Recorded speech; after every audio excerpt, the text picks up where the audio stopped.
Okay, this will be your first entry in your math journal. Okay, I want you to turn to the page that has the Lessons tab. The Lessons tab should be on your notebooks. Mine does not have it right now, but it will be, the first one will be page 25. So go ahead and label that 25, and we're going to give this a title of Place Value. So write it nice and neat at the top of your page.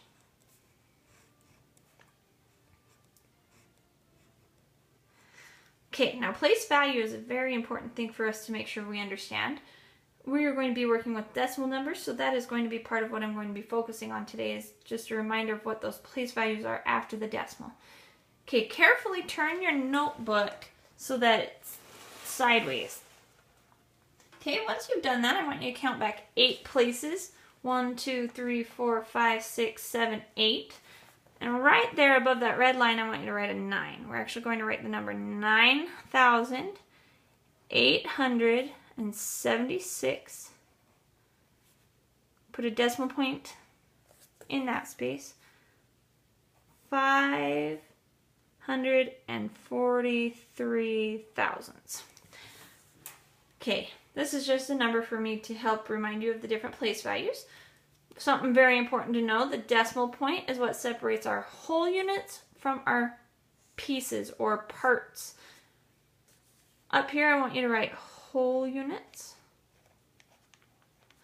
And down here I want you to write pieces. Okay, so anything this way, this direction, are getting larger and larger. This direction, we're actually getting smaller.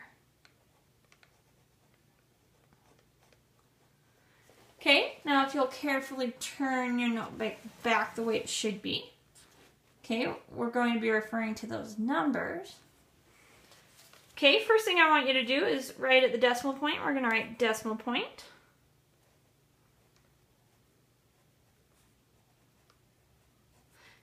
Decimal. And we are going to note that this separates the whole units. Separates whole units from parts or pieces. Okay, so the decimal separates the whole units from the parts. So anything to the left of the decimal are whole units. So this first one right before the decimal, it would be your ones place. So anything here is single units. So groups of 1.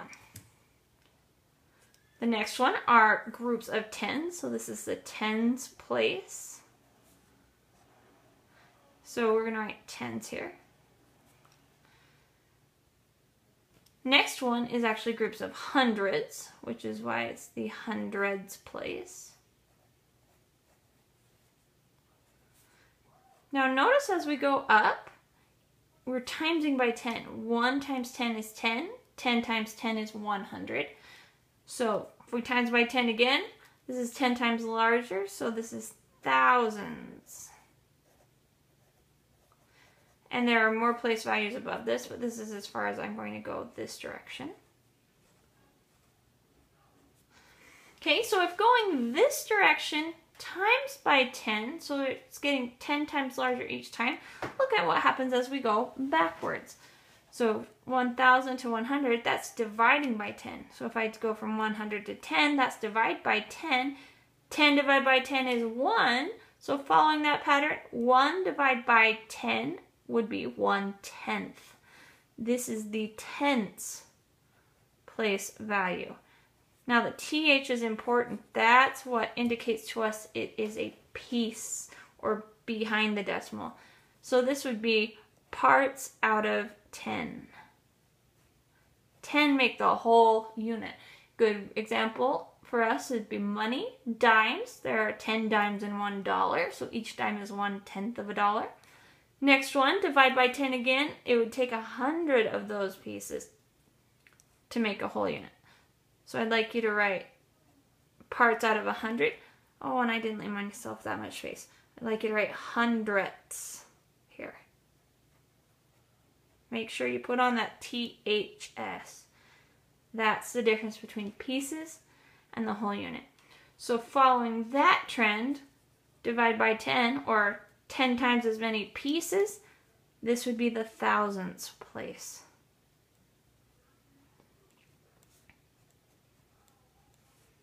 So this would be parts out of 1,000.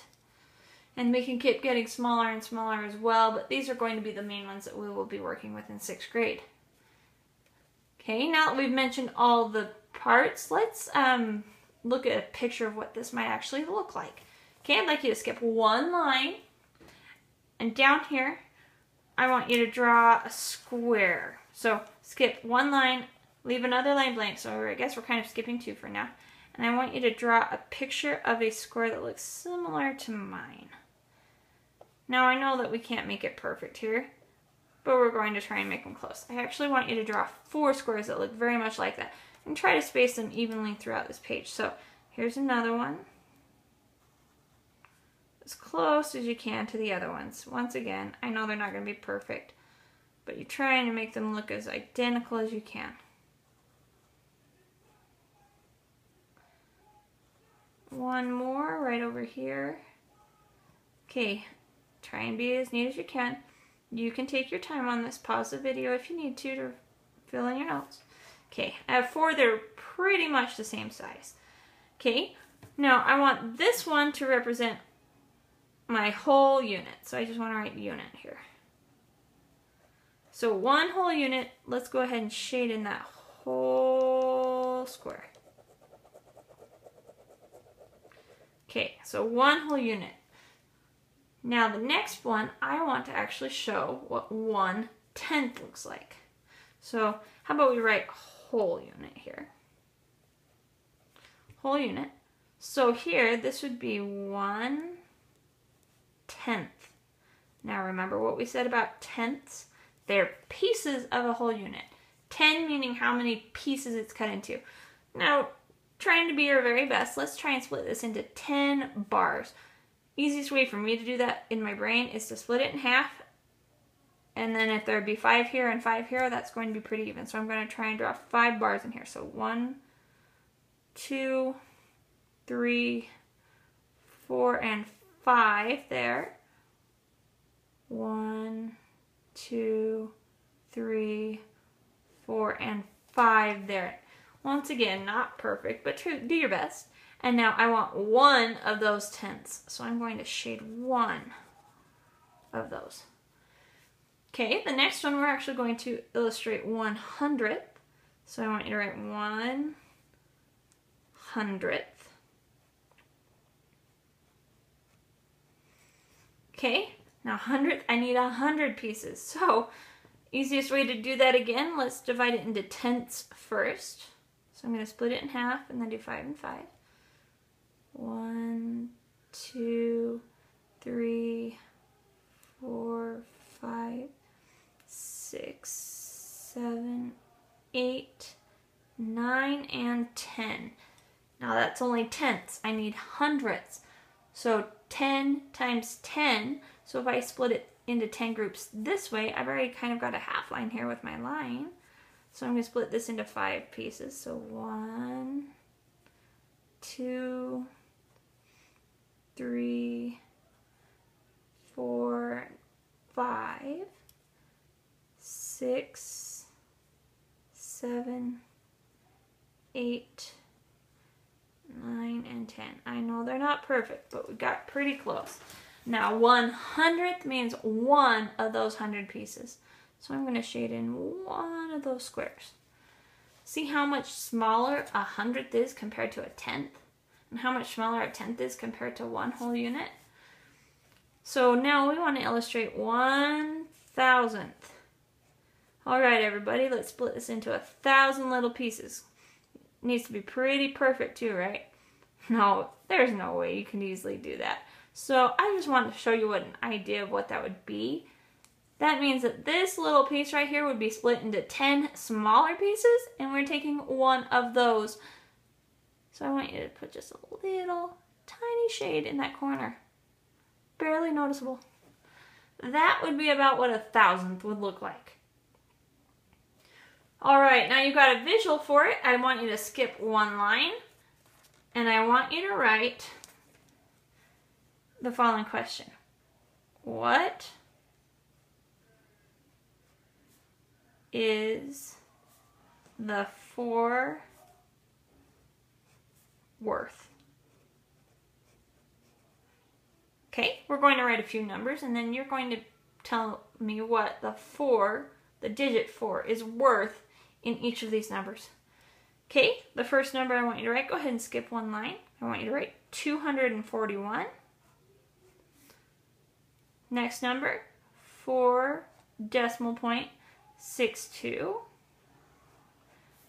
Next number,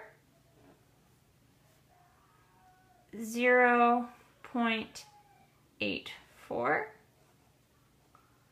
And the last number, 50.47. Okay, what does the 4 mean in this one? Well, looking at it, where is the decimal on this number? Some people get confused by that. Well, we do not have to write a decimal if we don't have any pieces. So it would actually be right here at the end if we were to write it. So, place value this is in, ones, tens. That means I have 4 groups of 10.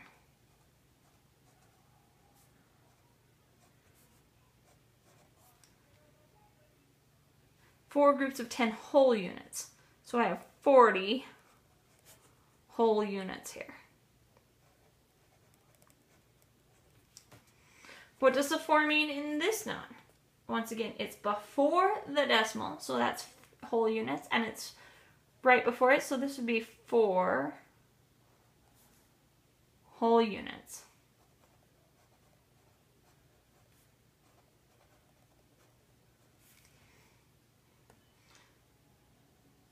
Okay, this one here, the 4 is after the decimal point.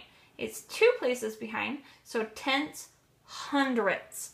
This means 4 out of 100 parts that make one whole.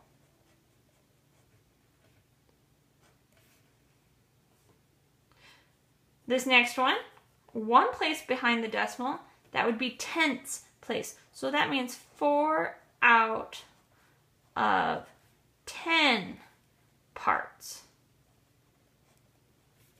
that make one whole unit.